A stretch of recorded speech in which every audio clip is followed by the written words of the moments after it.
that Usher is going to be like Michael Jackson. Which Michael Jackson? The Michael Jackson that has influenced so many generations, right?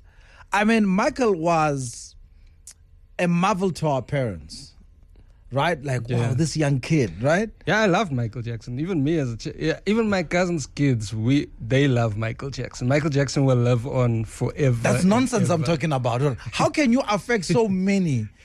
Yeah, so many generations later, right? So you say Confessions is Michael Jackson's Billie Jean, is Usher's Billie Jean. It is. Eh? It is.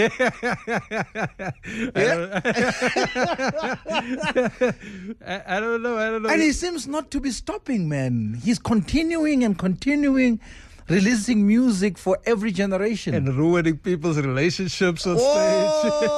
Usher will dance. I will never take my lady to an Usher concert. Never. I will never. Choose Usher or Chris Brown. Choose, bro. Hey, on one hand, I want my lady to be safe, so not Chris Brown. and Usher, I'll take her to an Usher concert. Usher is the GOAT. Is the GOAT, right? Yeah. But talking about that and how music, we've always seen music as South Africans as, always looking up north, right? Yeah. The US is the best, right? And now the border seems to be collapsing because music is global now. Thanks to social media, yeah. Thank you, yeah. And Tyler being our biggest export. But now there's talks about America cancelling Tyler because of a statement. I think Black Americans want to cancel Tyler because Tyler is racially ambiguous to them. Yeah. And in America, mostly racially ambiguous means black, I think. Yeah. I don't know why they're still going with that one drop rule. Yeah. But in South Africa, we understand different races. We understand that Tyler is a colored. She identifies as a colored person. But in America, I don't think they can understand. They see Tyler and they see someone like Drake. And now they want her to also lose the beef. Drake lost the beef, and now she must lose the beef. And I think that it's more nuanced than Americans seem to make it out. They don't like the word colored. That's the problem. The word colored. Yeah. They don't like calling. They don't like getting called the colored word. Yeah. But they call each other the N word. But they're like, colored is where we draw the line. But no, not the N word. Not the N word. It's the N cooler. Word it's way cooler. They can't. But we're not saying. I don't think Tyler's saying that they should call each other the C word. The C word. I think Tyler is saying that that she is colored, and that's what she is. I don't think she transforms after she leaves South Africa. She doesn't become a different race after she leaves South Africa. But Black Americans seem to be bent on the fact they don't want to. Black Americans think they in a Tyler Perry movie where they're just the lead actors. They're the lead actors in the world. And they can't seem to. There's no different culture. Yeah. Well, they don't want to open themselves to a different perspective. And I think Tyler is a colored woman, and I think she identifies as a colored woman. I think they should just respect that. Because that's how she sees the world. And buy tickets to her show. That's right. Yeah. They love her music. In fact, that's the most important part. They love the art. That's right. They love the art. But remember, cancelling also started way back before social media because of the Tiger Woods racial identity. Remember, he was also put into a corner. That he must then declare where does he stay. He says, but if I say I'm one, I'm rejecting the other. You know what I mean? So, I mean...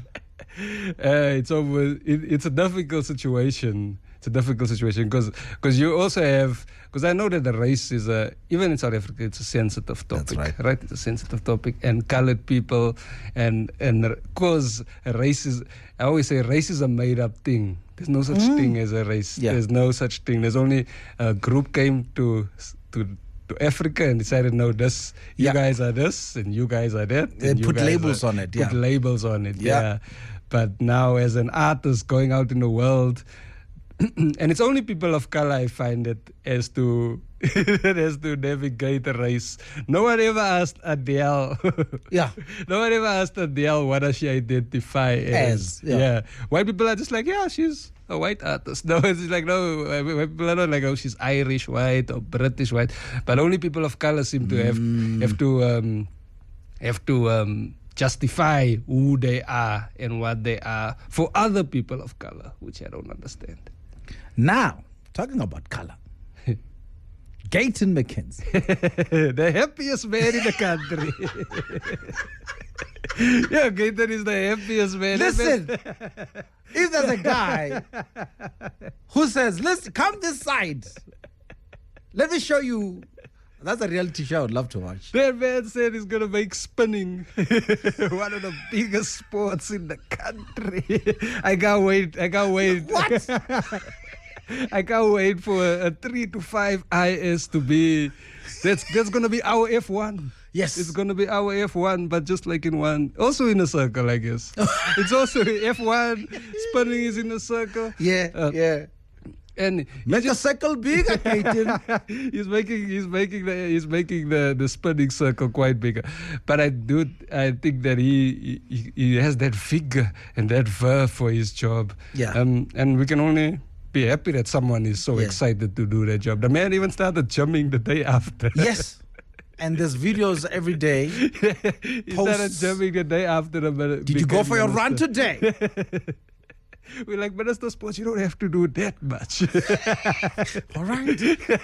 Leave that to Akani Simbini, please. He's like, yeah, I'm going to do the comrades next year. Like, yo, you're just a comrade. But at the rate that he's going, I think he will then be a comrade. He's already a comrade now. He's a comrade now. He's already a comrade. For those who don't know Dillan Oliphant, I mean, take us back. Josie Boy. I grew up in El Dorado Park. Yeah. That's where I'm from. Untwana Elders? Yeah, I'm from Elders. Yeah, I'm from Wena no Jola Pimville, wena? Yeah, Pimville. Yeah, at the right close to Pimville, actually. At the golf. Yes. Yeah, you know, people used to play golf there and get robbed while playing golf. How do you know that? Eh? No, I know that because I don't play golf. I still golf. I remember there were a lot of cases because I used to get off by the taxi at where that happens. So they used to rob us too. Because that's the thing people don't know about the hood. We're all scared of the criminals. Yes. Everyone is not criminals. Yeah. We're all scared. Yeah. So guys were playing golf and they would get robbed while playing golf. Imagine you just hit your hole in one. Yeah. Celebrating. A hole in your pocket too now. No phone, nothing, bruh. They took everything. And then comedy? Yeah, and then I started comedy in 2010. I thought if Bafana could be funny, then why can't I? But this was when Bafana was funny, though. This was when Bafana was funny. Bafana is better now. I'm not going to lie. They are better now. But at that time, I thought, no, man, I can also be funny. So I started comedy in 2010. I remember I did my second open spot when Simpiwe Shabalala, the next day, when Simpiwe Shabalala scored that opening goal. Yes. The next day, I did my second open spot ever. What? Where? Yeah. At Ozone in Soweto. Really? Yeah, and I used to do Ozone in Soweto every single week. I used to perform there every single week. It was one of the hardest gigs ever. I tell you this, the gig was supposed to start at 8 o'clock. Okay. But then the MC would always arrive at 9:30. Hi. So now the gig starts at 9:30, right? And that's when the people even start pouring in because the people knew. Yeah. It was always packed. And this was on a Wednesday. I was like, do these people not have jobs? Yeah, because they must wake up and go Why to work tomorrow. Yeah, I'm telling you, we would go on stage at like 2:30 in the morning. 2:30 in the morning to drunk people. People are drunk. You know, the one time I was performing and the brass sitting in the front was falling asleep. I could literally see him. That's how finished he was. Yeah. So I had to make those people laugh. And then I just kept doing that. I met some new guys. met some other comics. I met guys like Toles, Mo, Yeah. those guys. And I entered a competition and I won. Which competition was this? The competition was the Nando's Comedy Competition. I remember that. Yeah. So they would have that at Parker's Comedy Club every year. Rest in peace, Parker's Comedy Club, not the man himself. Yeah. So they would have a competition. Is this the Monte Cassino one? Monte Cassino, yeah. Okay. So they would have comedy competition there every year, and I entered the competition. This is like my third time on stage. I entered the competition. I went through in the first, in the heats, and I went to the final. Pulled my name, and this time I'm no one knows me all the other guys, all the other comics knew each other, like they've been in the scene already. Yes. And I pull my number out and I'm number one. I'm like, yo, I can't be number one. Aye. This is the hardest spot. Number one is the hardest spot. Yeah. I went and I smashed it. I remember Loiso Gola picked me up afterwards. After my set. That's how hard I smashed it. I'm sure you were dizzy after that. That man is high. Yeah, I hit. How I hit the ceiling. I hit the ceiling. Loiso Gola picked me up. It's like, you're gonna win. And this was before everyone else went on, because I went on first. 9 more acts, and I sat there like, yo, please do badly, guys. Please do badly. And then you walked away with it. And I walked away. I was actually a joint winner with Deep Fried Man. Oh. And then we both got to perform at the Nando's International Comedy Festival. Yeah. I remember Eugene Koza was hosting it then. Yes. So we did that festival. And then after that, I just started getting bookings.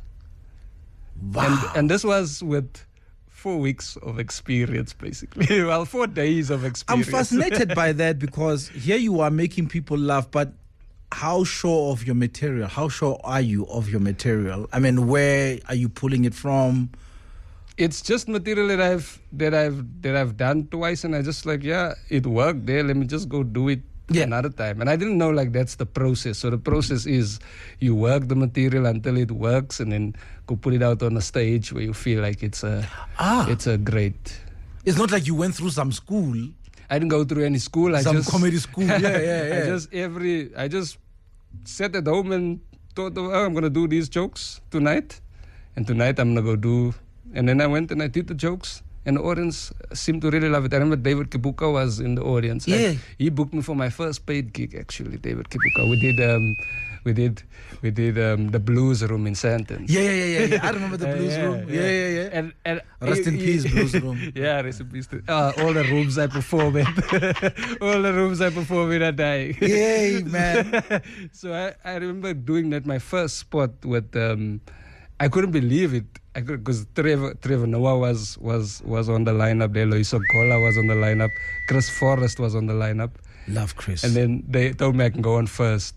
David Kibuka said, I can do whatever I want, just don't be bad. He didn't use the word bad, but yeah.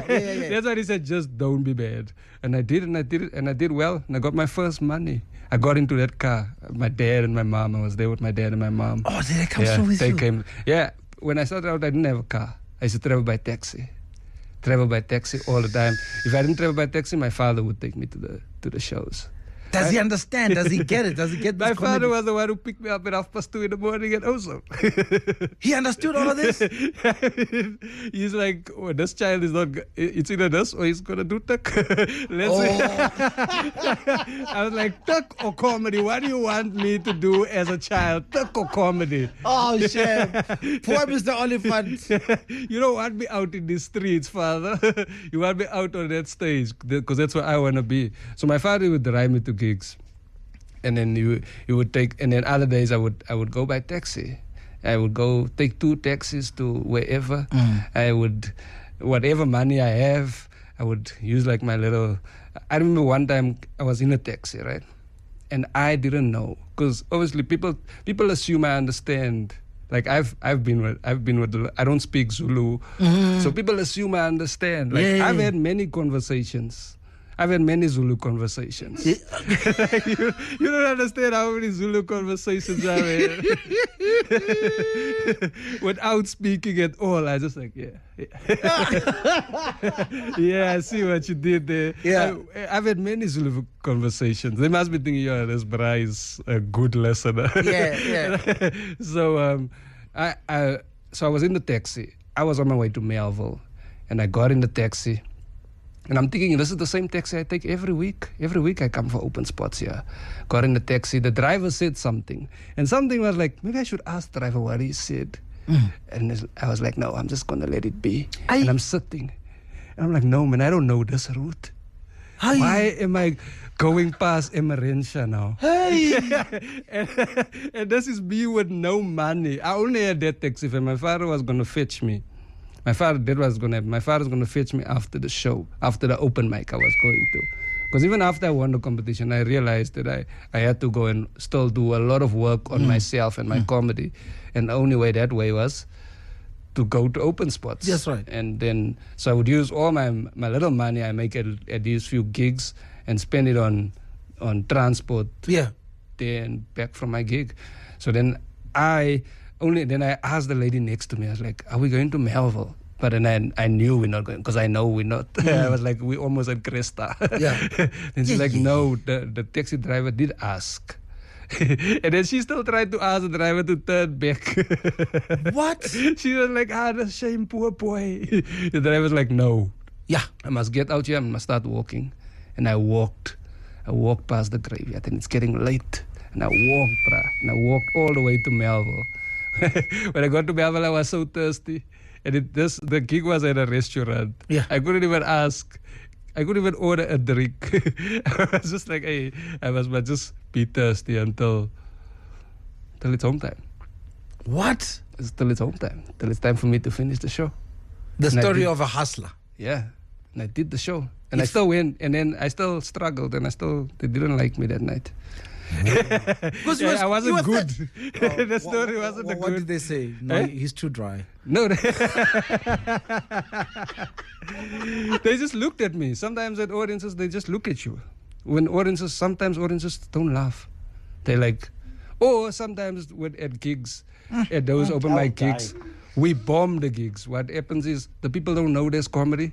And then we just come out with a mic. And we're like, hey, you with your family, put your kids down, we're about to do comedy now. And then they like, but we just out to celebrate my cousin's birthday. Why are we getting bombarded with jokes now? With unfunny jokes. It's open mic. Now, you chose Alicia Keys. Yeah. A song produced by Kanye West. Tell me about the song. Two of my favorite artists. Yeah. Alicia Keys and Kanye West. Alicia Keys is my favorite home wrecker.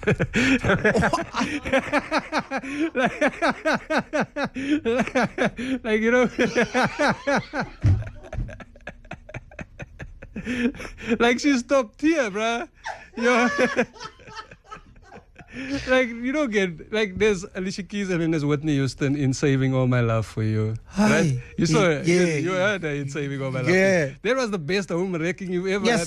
It was so soulful and so smooth. That's right. In fact, you shouldn't even call it home wrecking, man. It's moving the furniture. It's moving the furniture.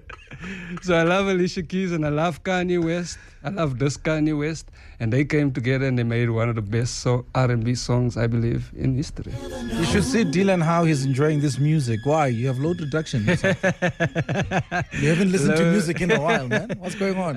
Low reduction is like the remix of load shedding. Repackaging. That's how you do it. That's how you rebrand, brother. You take it away from load shedding and load reduction. Load reduction is crazy. You know, when these power outages, we used to have power outages before load shedding was like this big thing, like for weekends weekends, and I would take advantage. When the electricity comes back, I'm using all the appliances, bro. Like using switching on the oven, the stove, the microwave, because electricity is so pressure. So when load shedding came, I was like, yeah, but this is fine, guys. Yeah, it's just no electricity for like 2 hours or 4 hours of the day. Then Stage 6 came. Yeah. Stage 6 was crazy. Yeah. Stage 6, they were... What is it, 4 hours, ne? 4.5 hours, yeah. And you know what I hated the most about load shedding was when they give you a little bit of hope, when they keep your lights on, just like 10 minutes after they are supposed to go off. You know, they're giving you that hope, and then you're like, they skipped us today. Yeah, maybe he forgot. Take your 4 hours. Take your 4.5 hours. And it was like 8 hours a day. Yeah. It'd be like 4 in the morning, 4 in the evening. Yeah. And they give you that little bit of hope, and it's like gone. Now they got a load reduction where they target the poor people. They target. that's what they do. Load reduction is just where they like, no, the other guys are not using as much electricity as you guys. They use it for the poor people who is using paraffin.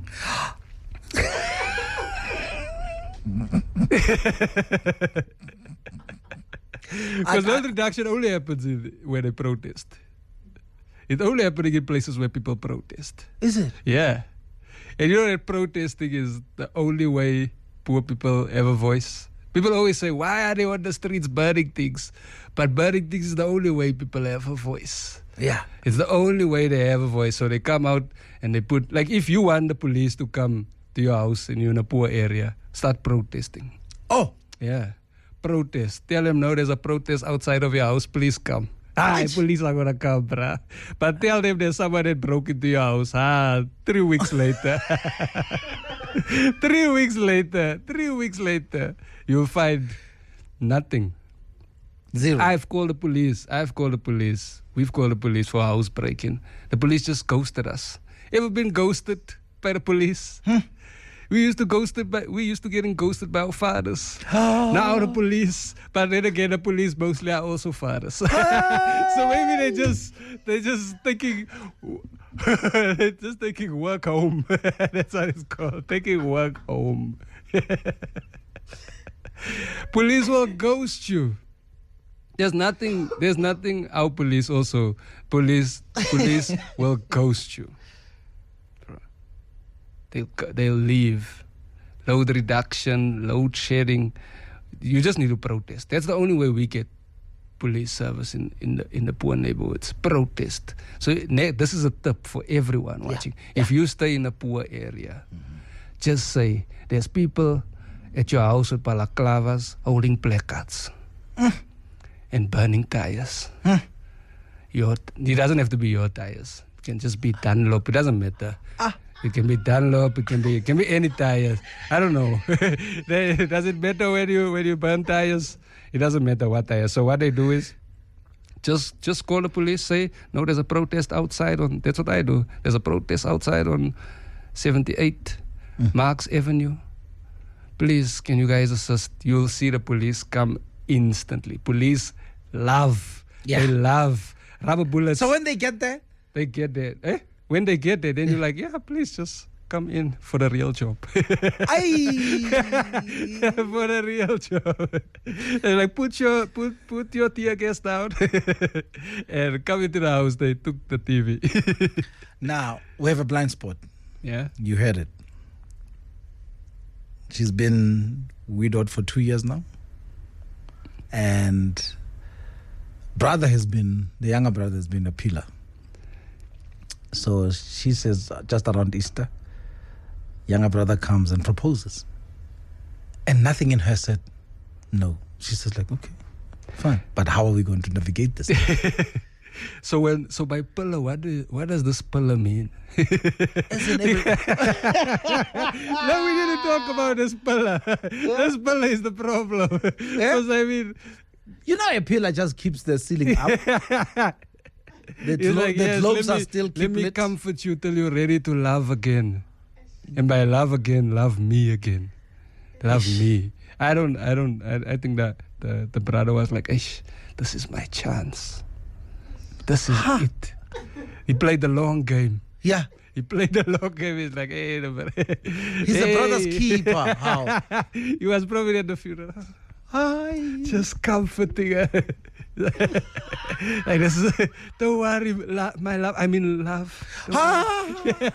Don't worry, my boo. I mean, boo. I think, I think he played the long game. Hey, meat is meat, and a man must eat. What is there a blind spot you see?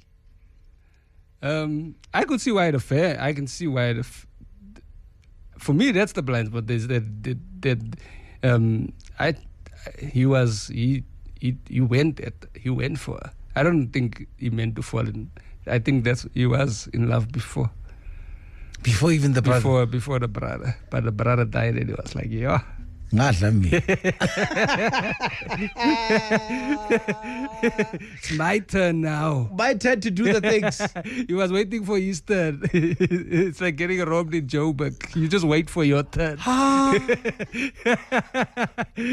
what it is. Have you ever been to the CBD lately? To the CBD lately? Yeah, I used to attend. I for a year. I used to attend Rosebank College, and then unfortunately, Rosebank College, right? It's so bad. It's not even in Rosebank, but there's Rosebank College. Rosebank College is all around the country except Rosebank. Yeah. So I've been to the CBD, yeah, and then I used to walk the Mandela Bridge to go to college. Okay. Yeah, and then they'd give me sugar water at college. After the walk. Yeah, because you need it. Some breathing exercises. Yeah. To calm you down. To calm me down for what just transpired. So I think with the blind spot is him. He checked the blind spot. He was like, hey. She was like, I'm crying.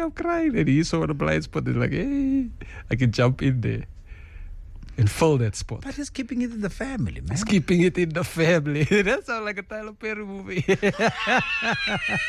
You have a comedy special coming up? Yeah, we have a comedy show coming up at Empress Palace. Wow. Called People of Tyler. Colored. People of Colored. Not People of Tyler Perry. We wanted to call it People of Tyler, but we want Americans to come too. Oh. To the show. So I like it. People of Colored is a comedy initiative started by myself and Durban comic Calvin Goldstone. Okay. Yeah, we started a comedy show where we just platform new colored comedians and some of the best colored comedians in the country. It's not just, we're not sticking to colored comedians, but it's just a platform where I feel like it's a voice for a smaller group. So it's myself, Calvin Goldstone, Shanray van Wyk, Dylan Dakes Matthys, and Robbie Collins. Oh, Robbie's there? Yeah, Robbie Collins. Hey, Robbie. We got all mixtures. We got all blends of colored people. Durban, Joburg, Eastern Cape. We don't just stick to one group because a lot of people think all colored people are from Cape Town. I've had people ask me where I'm from. I'm like, no, I'm from Eldos. They're like, oh, when Cape Town is that? Like, I'm like, this is offensive. So the show is on the 26th of July. Which is this weekend? Which is next weekend. Yeah. Which is next weekend at Empress Palace.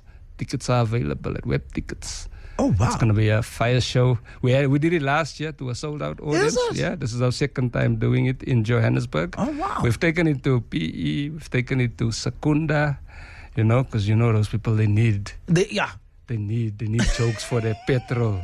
They need jokes for their petrol. That diesel. They need jokes for that diesel. When you just come out of Secunda, it's just petrol. Just petrol. So we did. So this is our second one in Johannesburg. Mm-hmm. Last year was sold out, so I would suggest people get their tickets now. That's today. Right. That's right. Because, you don't want to miss out on some of South Africa's best stand-up comics and introduce you to new guys. Because it's always nice meeting new guys. We don't want to have a platform where we only have the same lineup. We need new guys. Now, are you also going to take it to other cities? Yeah, we plan on taking it to Cape Town and Durban and every single city that will have us. Even Australia. where some colored people left. But this show is an English show, so it's funny for everyone. We made sure that the comedians that perform, like we say, Robbie Collins is an international comic. He's not even just a...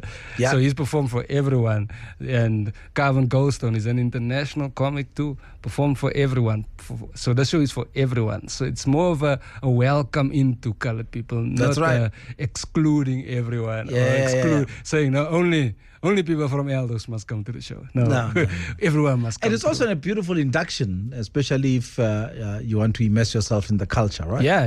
Because there's a way of comedy opening you up to those nuances. Yeah, that's the nice thing about comedy. Yeah. It opens up, and we want to live past our stereotypes, because, you know. Yes. Yeah, we want to live past our stereotypes. So then why not hear the stories from the people who love the story? Yeah. So that's what you want to hear from. Because most of the time you'll have like some Dude, we have a government of national unity as a parting shot.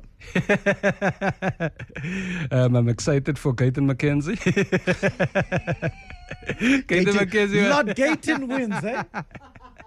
Lord Gayton wins, eh? Gayton had his clothes out yesterday, bro. What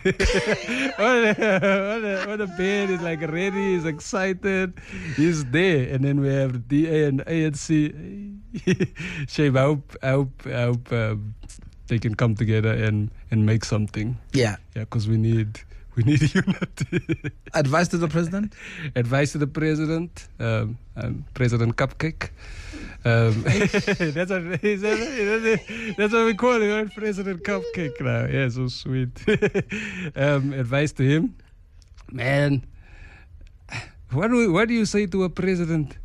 Because the president will just tell you if you given your CV to another. The president, you like fix unemployment, is like, yes, if you sent your CV to but I need a job now, president. And I'm speaking to the president. I'm speaking to the president. So what advice? We want unemployment fixed. Inequality. I mean, he knows these things. We want load reduction to end. Yes. Please, we want load reduction to end, and a competent police. Those are my big things. That's right. I want a competent police. Yeah. And by competent, I mean a police that knows how to work. Free dental cover. Free. No, that's already available. We got free health. Oh, okay. Yeah. Just check it. I want a competent police. I want unemployment. I want inequality fixed. Easy things. Dillan, thank you, man. We love watching you on socials and doing what you do. And I'm glad we had an opportunity today to at least, share a moment with you, and all the best for your show that is coming up. You said the 26th of July. 26th of July, People of Color tickets are available at Web Tickets. And that is Emperor's Palace. Emperor's Palace. Now, let's close it with Drake. God's Plan. Why Drake? Did he win? Drake, I feel like Drake is a really great rapper, and I just really like Drake's music. When it comes to hip hop, I'm not a purist. I'm not I'm on Kendrick's side. I was about to ask you that. I'm on everyone's side. I want good music. Whoever gives me the good music, gives me the good music. If Kendrick takes this L, he'll win again. That's because I'm a Man United supporter. Hey, you're used to this. I've taken L's before, man. I've taken L's before.